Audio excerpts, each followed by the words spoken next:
السلام علیکم ورحمۃ اللہ وبرکاتہ۔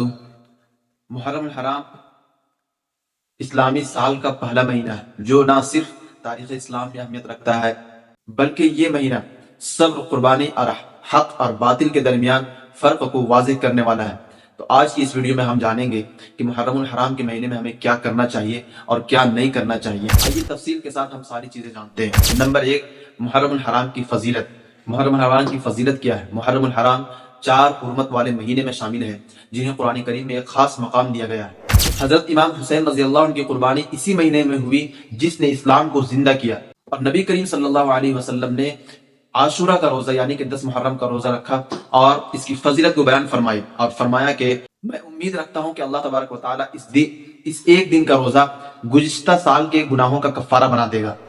نمبر 2 پہ آتا ہے محرم الحرام میں کرنے والے اعمال۔ کون ایسے کام ہیں جسے ہم محرم الحرام میں ہمیں کرنا چاہیے؟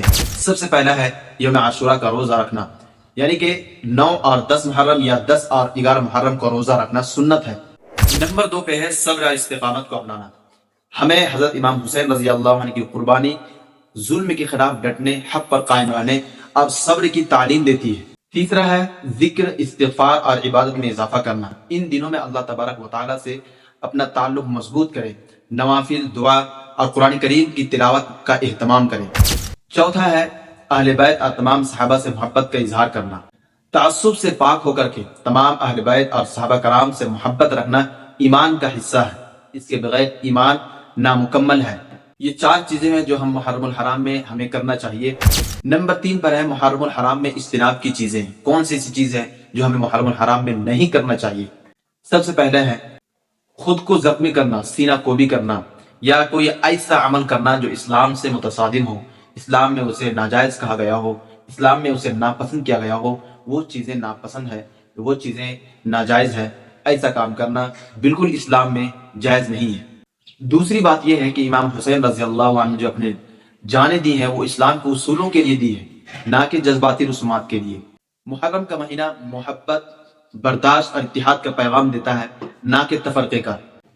اس لیے کوئی ایسی بات یا ایسی کوئی نعرے بازی جس سے دوسرے لوگوں کو تکلیف ہو، ایسا کام بالکل بھی نہیں کرنا چاہیے، اس سے بھی اجتناب کرنا چاہیے۔ تیسرا ہے بدعات اور خرافات سے دوری۔ دین میں نئی رسمیں ایجاد کرنا دین کی اصل روح کو نقصان پہنچاتا ہے، اس لیے کوئی ایسی خرافات، کوئی ایسے رسومات، کوئی ایسی چیز ایجاد کرنا جو دین میں نہ ہو اور دین سے اس کا نقصان پہنچتا ہو، ایسی چیز سے بھی اجتناب کرنا چاہیے۔ نمبر 4 پر ہے امام حسین رضی اللہ عنہ کا پیغام۔ امام حسین رضی اللہ عنہ کا پیغام کیا ہے؟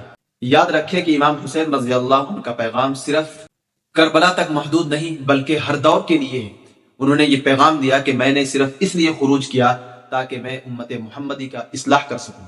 ان کی زندگی ہمیں سکھاتی ہے کہ ظلم کے آگے جھکنا نہیں، حق پر قائم رہنا ہی اصل کامیابی۔ محرم ہمیں صرف غم کا مہینہ نہیں سکھاتا بلکہ یہ سب قربانی اور حق کی پہچان اور اللہ تعالیٰ کی رضا حاصل کرنے کا موقع فراہم بھی کرتا ہے۔